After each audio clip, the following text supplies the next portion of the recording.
Continuamos aquí en el Expreso TV, estamos con el arquitecto Marcelo Jase, gerente de FATAP. Bienvenido, Marcelo. Muchas gracias. Temas, hay muchos, pero vamos a empezar con los viajes. ¿Estuviste en Canadá? ¿Qué estuviste haciendo? Estuvimos en representación de la división latinoamericana, de la cual en la federación ostentamos la vicepresidencia, y en lo personal tuve el honor de formar parte del comité selectivo de ponencias. Recordemos que es el mayor congreso de transporte de todo el mundo, en el cual desde el metro de Londres o el de Nueva York, o los trenes de Japón, o el sistema de transporte público de París, todos admirables por quien hace de turista alguna vez, forman parte de todo este proyecto, en el cual se van contando todas las experiencias y nuevos desafíos. En Latinoamérica estamos dando un salto en lo que tiene que ver con el reconocimiento de lo que es el transporte público, que se da desde diversos lugares, pero también hay que entender que nosotros tenemos situaciones que son muy distintas y diferenciadas en lo que hace a la visión de cómo se tiene que ir desarrollando esta actividad y entre otras cosas, por ejemplo, saliendo de lo tecnológico o de lo económico o de estas cosas, solamente en Latinoamérica nos aparece hoy una visión que es muy sensible, que es la diferencia de género, y donde van apareciendo en algunas ciudades esto de tener un vagón distinto para las mujeres. Es lamentable desde todo punto de vista. Sí, es un retroceso. Pero es decir, son situaciones que se van dando y se comparten experiencias, y entre todos tratamos de encontrar situaciones que de alguna manera permitan tener una visión más integradora y con una mayor capacidad de comprensión. Entonces, frente a esto, lo que hay es fuertes desafíos desde el punto de vista de cómo incorporar mejor comunicación, cómo estar más cerca de la gente, qué canales se les puede facilitar, desde las redes sociales hasta las propias. Y desde esa óptica, la UITP está generando una apertura muy significativa. La atracción de este evento, porque precisamente en Canadá no es como en Europa, donde haya un desarrollo automotriz tan grande, fue todo lo que tiene que ver con lo tecnológico a partir de lo que son las nuevas apps de los teléfonos, que esto hace y facilita la vida de la gente notablemente. Y por otro lado, todo lo que tiene que ver con los desarrollos de plataformas de pago para fundamentalmente tomar decisiones en lo que tiene que ver con la planificación. También, obviamente, en todos lados se están presentando tecnologías distintas de motores, o sea, eléctrico, gas, incluso sin conductores. Sí, el vehículo autónomo ya es una realidad, está en prueba en muchas ciudades. Bueno, esto es una discusión que nos queda por delante, si nuestras ciudades están preparadas para ese tipo de desarrollos. Cuando hablamos de las ciudades hablamos de la gente con sus culturas sus idiosincrasias. Y frente a ello, convengamos que nos gusta tener la mejor tecnología, pero tenemos que hacernos cargo de quiénes somos. Vamos a volver un poquito de Montreal a Argentina. Vamos. Situación de transporte automotor, sobre todo, vamos a hablar un poco de la diferencia de Ciudad de Buenos Aires con interior del país. Lo escuché hace poco al ministro Dietrich diciendo, bueno, que el caso de Córdoba era un caso distinto, no sé por qué es un caso distinto, pero que ya los aumentos que se habían otorgado en el interior del país iban a ir acompañados también con una mejora en las compensaciones. Se habla de subsidios, en realidad son compensaciones tarifarias. Y en la Ciudad de Buenos Aires, con un recorte muy importante en lo que fueron las compensaciones con respecto a periodos anteriores. ¿Cómo lo estás viendo? Lo bueno es que haya reconocido que hay diferencias, porque pareciera ser que para todas las enfermedades hay un mismo medicamento. Si nosotros empezamos a identificar que hay diferencias, hay que empezar a afrontar cada lugar con el medicamento que se merece. Córdoba realmente tiene una situación que es conflictiva y no es desde ahora, viene desde antes. Y ellos particularmente, a pesar de que siendo del mismo gremio, tienen un convenio colectivo distinto. Entre otras cosas, por ejemplo, que tiene una jornada de trabajos de 7 horas, muy anterior a cualquier decisión de provisión de subsidios y demás. Y este es un derecho adquirido que tiene el sector trabajador, por el cual el sector empleador siempre de la misma forma acompañó. Y desde que estamos de alguna forma bajo el paraguas de los subsidios, es muy difícil la generalidad o la generalización de las políticas cuando, por ejemplo, se determina que se le reconoce hasta 3 personas por unidad como techo a los efectos de hacer práctica la distribución de los subsidios. Estamos hablando de 3 personas que son puestos de trabajo y en Córdoba se superan por esto, porque hay 7 horas en la jornada de trabajo.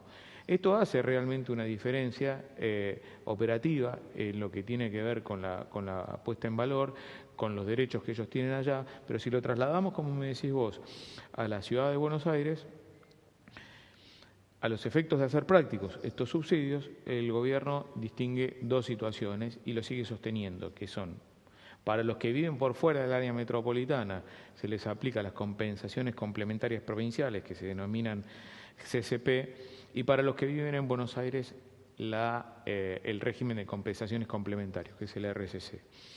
Hay una diferencia que es vital desde el punto de vista técnico de cómo se aplica esto, que es que a los del interior se les reconoce pura y exclusivamente los desfases de incrementos salariales y no otros, y en el área metropolitana hay un reconocimiento de mayores costos. Ahora, ese reconocimiento de mayores costos que se está aplicando en el área metropolitana está permanentemente en revisión y en proceso de modelación, y los encuentra a los transportistas realmente atados de pies y manos, porque ya encuentran que las posibilidades de evolución frente a los cambios que tienen que ir afrontando ya no depende de ellos por nada.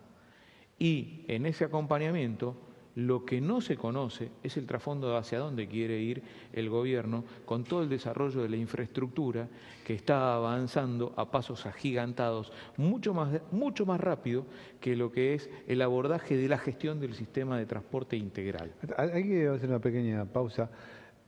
¿La solución es hacer metrobuses por todos lados o metrobuses que no se comunican entre sí? O los BRT, vamos a llamarlos, no sé si son BRT, metrobuses, porque es una mezcla lo que están haciendo acá.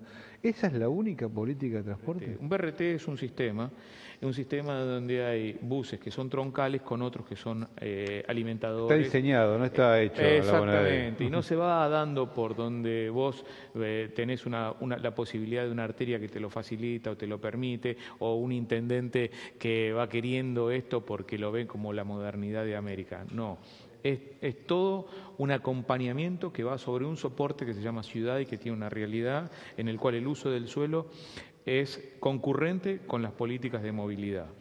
Ahora, yendo a lo práctico, esto de que se va armando desarticuladamente y en algún momento aparece ese vector conector que permitió integrar la vinculación del norte con la del sur y así ir generando una red como si fuera lo más parecido a un sistema ferroviario. Bueno, hay algo que no sabemos todavía. Y que no se sabe, pero lo digo desde la honestidad intelectual que me compete y en el diálogo que uno puede llegar a tener con las autoridades intervinientes. ¿Y cuál es el verdadero deseo de ellos una vez que toda la red está integrada? Y a partir de ello vamos a poder conocer fehacientemente si la política de ellos está en mejorar la movilidad de la gente o transformar por lo llano el sistema de transporte público, donde ya no importa si antes le poníamos el colorcito o el firulete o cómo era el interior o quién era de quién. Ya no lo sabemos si algún día todos los colectivos van a ser del mismo color. Pero esa es la propuesta a la cual generalmente invito yo a los transportistas, a que se tomen un café consigo mismo y se detengan un segundo y piensen en el cambio a los cuales lo están invitando a partir de una infraestructura que antes ellos no conocían. No quería, queda poco tiempo, pero quiero tratar 2 temas. Todas las empresas, parece increíble, pero la mayoría de las empresas están teniendo de transporte, sobre todo en el área metropolitana, crédito fiscal. Mucho crédito fiscal que no sirve para nada y hay propuestas para mejorarlo. Y bueno, básicamente es una de ellas. Y el otro es si la tarifa es la adecuada. A ver, el tema de los créditos fiscales forma parte de una lógica que pareciera ser que ya no nos hacemos carne en este país, donde lo que damos por hecho pareciera ser que lo tenemos que entender que es así y para toda la vida. Y forma parte de un proceso de descomunicación o de incomunicación agigantado que existe entre todos los actores que tienen que tomar estas determinaciones y en los cuales acá tienen que intervenir el Congreso de la Nación muy fuerte y todos los agentes que hacen al Ministerio de Economía en materia de recaudación. Es irrisorio que, por ejemplo, se siga manteniendo que para aportes y contribuciones se puedan tomar de el ITC solamente 8 centavos, siendo el mismo valor que había en el año 2001, que el salario no llegaba a los 2.000 pesos y hoy ya estamos pasando casi los 25.000 en promedio para el principiante. Entonces, es irrisorio seguir manteniendo esos 8 centavos cuando sigue siendo un 19% del valor del precio del producto. Arrancamos una gestión de gobierno hace un año y medio atrás donde, a ver, no es ni una crítica, nada, es una realidad, donde se hablaba de ir desalentando el déficit fiscal y obviamente esto tenía que ver con un sinceramiento tarifario.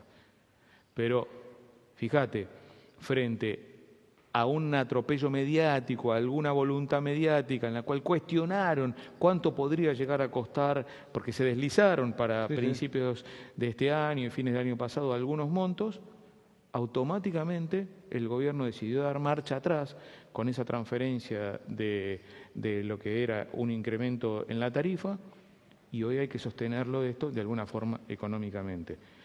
Entonces, acá tenemos que entender que hay dos tarifas, una que es la técnica, que es la que no se sincera, la que no se le dice a la sociedad, la que no se le va comentando a nadie, y otra es la tarifa que se decide que la gente termine pagando, que llamémosle política a esa tarifa. Hay una brecha muy grande entre la tarifa técnica y la tarifa política. Y esta va a ser la gran discusión, porque tal cual se fueron dando los acontecimientos en este año y medio, cada vez que se pretendió hacer un salto tarifario, fueron tan abruptos, esto pasó con la luz, pasó con el gas, con todo, que termina siendo casi una bomba de tiempo que explota y explota por el lado más fino, que es el conductor que está arriba de la unidad y que se tiene que hacer cargo de la decisión que tomó un tercero en una situación totalmente desarticulada de las funciones y del entendimiento social. Marcelo, esto da para muchísimo. Me estoy quedando sin tiempo, así que seguramente nosotros esta discusión la vamos a seguir en la radio, que tenemos un poquito más de tiempo, ¿te parece? Con mucho gusto. Pequeña pausa y continuamos con ustedes.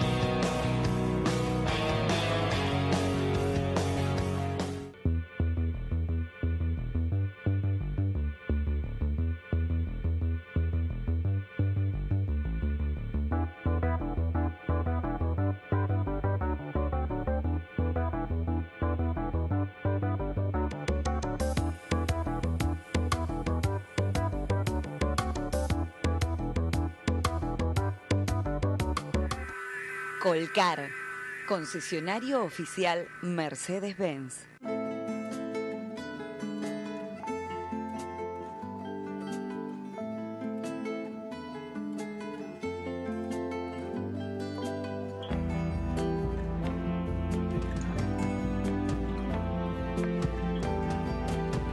Iveco, el camión más elegido por los argentinos.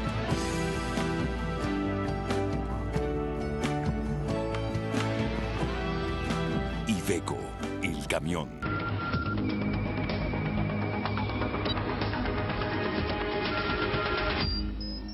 Continuamos junto a ustedes aquí en Expreso TV, lo habíamos anunciado al inicio, estuvimos en la firma Colcar, ahí la gente de Mercedes-Benz presentó un nuevo chasis OF motor Euro 5 con la novedad de una caja automática Allison con retarder. El hecho es que el retarder permitía hacer un ahorro muy importante en la cuestión de freno. Estuvimos hablando con Roberto La Rosa, gerente general de Allison Transmission, que nos decía lo siguiente.